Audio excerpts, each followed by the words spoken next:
श्रावण के महीने में एक ज्योतिर्लिंग के आपके दर्शन हो जाए, इससे बढ़िया बात और क्या हो सकती है।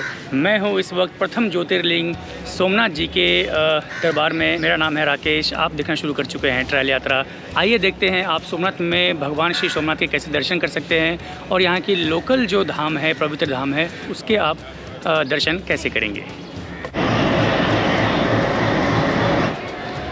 मुंबई से लगभग 17 घंटे की दूरी तय करके हम पहुंच चुके हैं वेरावल। आपको सोमनाथ आना है तो आपको यही वेरावल स्टेशन आना है यदि आपने ट्रेन से आना है तो। एंड ये बहुत ही खूबसूरत स्टेशन है। एंड अभी यहाँ से हम लोग करेंगे ऑटो एंड जाएंगे सोमनाथ जी। करीब 8 किलोमीटर का ये जर्नी है। आइए चलते हैं।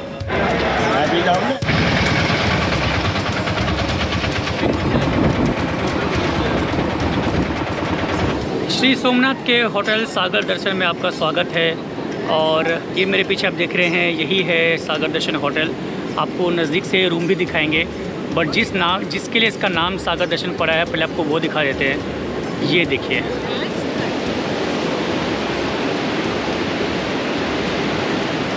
ये आप अपने रूम से, अपने बैल्कनी से आप ये व्यू को आप इंजॉय कर सकते हो। ये है सागर दर्शन होटल का परिसर। ये रोड है जिससे आप बाहर निकलते हो। एंड आप देखिए मेरे पीछे श्री सोमनाथ जी के आप साक्षात दर्शन कर सकते हैं एकदम सामने। इतने अच्छे तो आप जो मंदिर के सामने है वहाँ से भी आप दर्शन नहीं कर पाओगे। अंदर पूरी जय जयकार की जो उच्चारण है वो यहाँ तक सुनाई दे रही है। एंड पूरा जो परिसर है वो यहाँ से आप दिखाई दे रहा है। सिर्फ एक दीवार है एंड ये जो दीवार है वो सिर्फ अलग कर रही है मंदिर और ये होटल को। Welcome to Sagar Darshan hotel. ये लेफ्ट में आपके वॉशरूम है, इधर आ जाओ। काफ़ी स्पेशियस वॉशरूम है। ये साइड में प्रॉपर पैक्ड टॉयलेट्रीज दी हुई है। टीवी प्रॉपरली वर्किंग कंडीशन में है। एंड ये ऊपर जो है वो सेंट्रलाइज्ड एसी है जिसे आप टेम्परेचर को आप कंट्रोल कर सकते हो। ये रहा ब्यूटीफुल सा डाइनिंग एरिया। एंड ये सामने टी कॉफ़ी के सैशे रखे हुए हैं एंड ऊपर ये ब्यूटीफुल सी लाइट है। एंड ये जो सबसे बेस्ट पार्ट है होटल का वो आप देखिए, सीधा सामने से आपके सागर के दर्शन हो रहे हैं। अरेबियन सी के आप दर्शन यहाँ से कर सकते हैं और भगवान सोमनाथ के दर्शन आप अपने होटल रूम से कर सकते हैं। ये सबसे ख़ास बात है ये सागर दर्शन होटल की। आइए,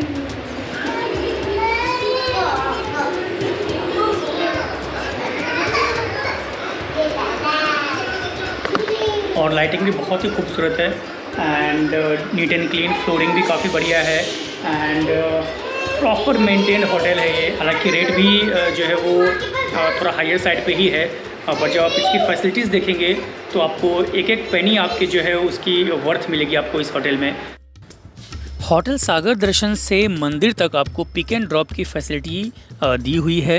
हालांकि मंदिर ज़्यादा दूर नहीं है, बट ओल्ड एज के लिए ये काफ़ी यूज़फुल है।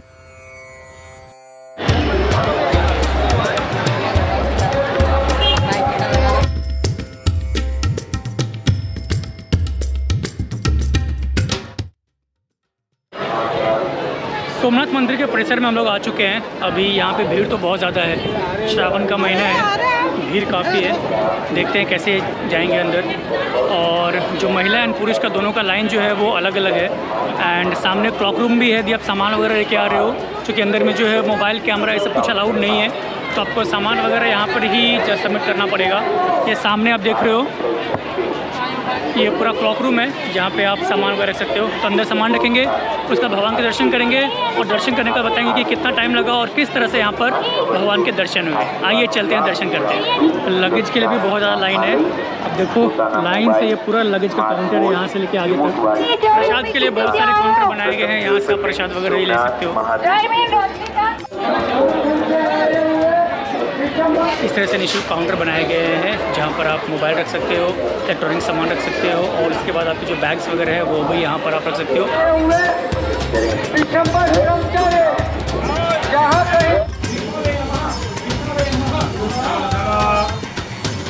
मेरे पीछे आप देख रहे हैं, यही है प्रथम ज्योतिर्लिंग भगवान सोमनाथ का मंदिर। हम दर्शन करके आ चुके हैं। करीब 1 घंटा लगा हमें लाइन में।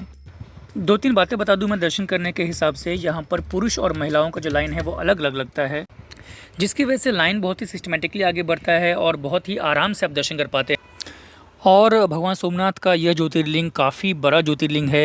एंड आज तक जितने भी हमने ज्योतिर्लिंग के दर्शन किए हैं उन सब में सबसे बड़ा ज्योतिर्लिंग का दर्शन हमने किया है वो यहीं पर किया है। हालांकि एक और चीज़ है कि ये मंदिर में आप भगवान के दर्शन दूर से ही कर सकते हैं, नज़दीक से छू के जल चढ़ाने की व्यवस्था यहाँ पर नहीं है। यहाँ पर आपको दूर से ही दर्शन करना पड़ेगा। हाँ, अगर आप विशेष पूजा करते हैं तो उस केस में आप गर्भगृह में जाके जल चढ़ा सकते हैं। श्री सोमनाथ मंदिर 17 बार आक्रमणकर्ताओं के कारण जो है ध्वस्त हुआ है और उसे बार बार पुनर्निर्माण किया गया है। सबसे पहले भगवान सोम ने इसे बनवाया था, सोने का मंदिर था उस समय। उसके बाद द्वारकाधीश के महाराज भगवान श्री कृष्ण ने इसे चंदन की लकड़ी से बनवाया। फिर समय के साथ राजा महाराजाओं ने कई बार इसे बनाया और समय के साथ ये ध्वस्त होता चला गया। और उसके बाद जो अंत में ये मंदिर बनाया है वो बनाया गया है श्री सरदार वल्लभ भाई पटेल द्वारा 1951 में, जब वो देश के गृह मंत्री थे। चलिए अब आगे चलते हैं और सोमनाथ में जो बाकी तीर्थ स्थल है वहाँ के दर्शन करते हैं। सोमनाथ मंदिर के ठीक बगल में ये है अहिल्या बाई मंदिर। आइए अंदर चलते हैं।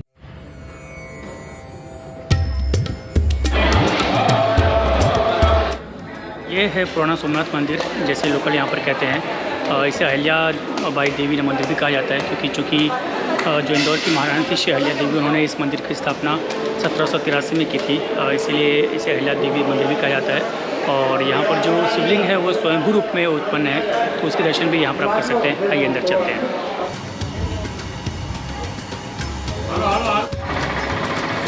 सोमनाथ मंदिर से 1 किलोमीटर की दूरी पर हम आप पहुँचे हैं राम मंदिर। यहाँ पर आप भगवान श्री राम, लक्ष्मण और सीता माता के दर्शन करेंगे और इस भव्य मंदिर में आप हनुमान जी और श्री गणेश जी के भी दर्शन करेंगे। बहुत ही ब्यूटीफुल लोकेशन पर यह मंदिर है, इसे आप बिल्कुल भी मिस ना करें।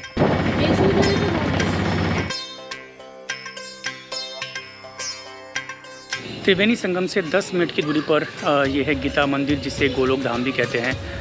गोलोक धाम में बहुत सारे छोटे बड़े मंदिर हैं, जिसमें से हम सबसे पहले आ चुके हैं गीता मंदिर में, जहां हम श्री कृष्ण भगवान के दर्शन करेंगे।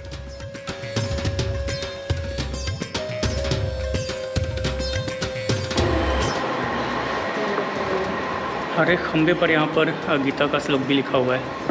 और चूँकि कल ही जन्माष्टमी थी, इसलिए बहुत ही खूबसूरत तरीके से पूरे गीता मंदिर को सजाया है, पूरी झांकी लगाई हुई है।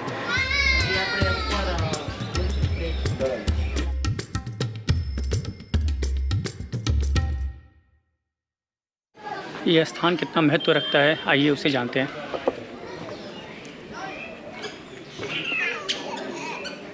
श्री कृष्ण भगवान को भालका तीर्थ में तीर लग गया था उनके पैर में, तो उसके बाद वो यहाँ पर आए अपने भाई बलराम जी के साथ, और यहीं से उन्होंने अपने देह का त्याग किया था और यहाँ से वो वैकुंठ धाम के लिए प्रस्थान कर चुके।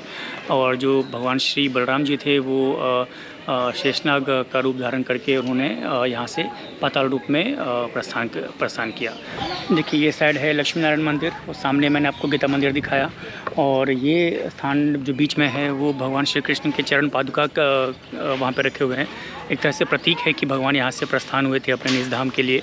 और भी छोटे छोटे काफ़ी मंदिर हैं जहाँ से श्री बलराम जी पाताल लोक को प्रस्थान किए थे, वो भी जगह वहाँ पे मौजूद है। चलिए अंदर चलेंगे और श्री लक्ष्मी नारायण जी के दर्शन करेंगे।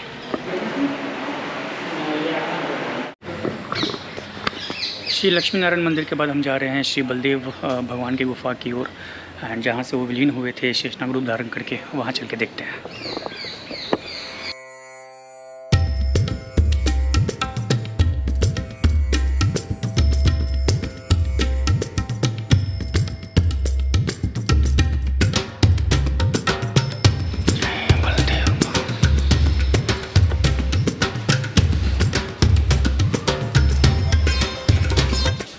त्रिवेणी संगम के ठीक सामने ही ये पांडव गुफा है, सूर्य मंदिर है और एक और हिंग माता मंदिर है। ये सब उसके सामने ही है। चलेंगे 5 मिनट में दर्शन करके वापस आते हैं। ये इस तरह से ऊपर है, थोड़ी सी चढ़ान है, उसके बाद आप ऊपर आएंगे तो आपको मंदिर मिलेगा। आइए।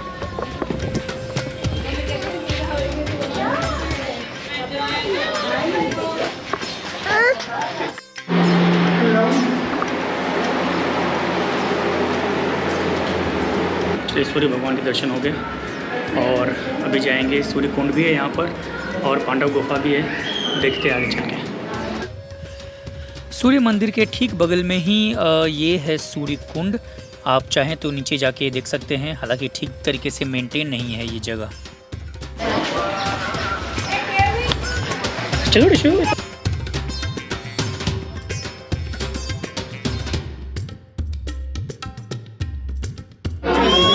पीछे देख रहे हैं, यही है पांडव गुफा और अंदर सिर्फ एक आदमी जा सकता है और इतना नीचे है कि एक ही आदमी ऊपर आ सकता है, इससे लाइन लग जाती है। तो बच्चे और जो बुजुर्ग हैं, मेरा रिकमेंडेशन है कि आप प्लीज़ अंदर मत जाएं। I'm feeling like boring.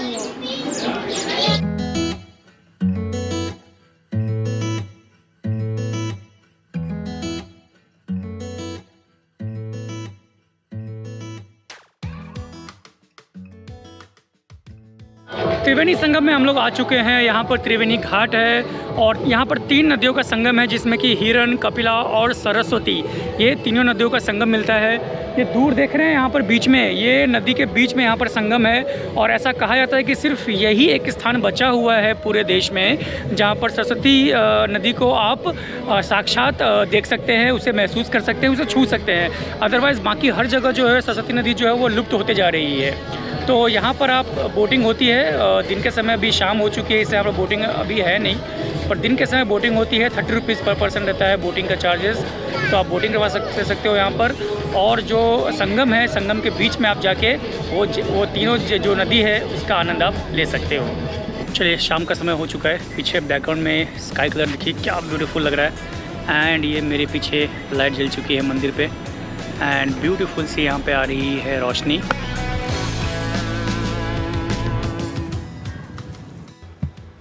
Lunch and dinner के लिए होटल सागर दर्शन के अंदर ही रेस्टोरेंट है, जिसमें आप 170 रुपीज़ पर प्लेट में बुफे सिस्टम एंजॉय कर सकते हैं। इसमें सूप, स्टार्टर, सब्जी, दाल राइस, करी, खिचड़ी, रोटी, सलाद, पापड़ एंड छाछ और स्वीट भी अवेलेबल होती है, जो कि काफ़ी अच्छी क्वालिटी में आपको मिल जाएगी। देखिए, ये सामने है मंदिर का परिसर और इसी के लेफ़्ट साइड में आपको निःशुल्क जो खाने की बोर्ड लगा है ना, इसके सामने यही निःशुल्क खाने की भी व्यवस्था है ट्रस्ट की तरफ से। आप चाहें तो यहाँ पर भी खाना खा सकते हैं, नहीं तो यदि आपको रेस्टोरेंट में खाना है तो बाजू में ही महेश रेस्टोरेंट है, यहाँ पर भी आप अच्छा खासा वेज खाना जो है वो आप एंजॉय कर पाएंगे। खाने की ज़्यादातर व्यवस्था जो है वो मंदिर के आसपास ही है, या फिर आप ट्रस्ट के 2 और प्रॉपर्टीज़ है, लीलावती और महेश्वरी, आप वहाँ के भी इन हाउस रेस्टोरेंट में जाके भोजन ट्राई कर सकते हैं। सोमनाथ मंदिर से 5 किलोमीटर की दूरी पर हम पहुंच रहे हैं भालका तीर्थ मंदिर।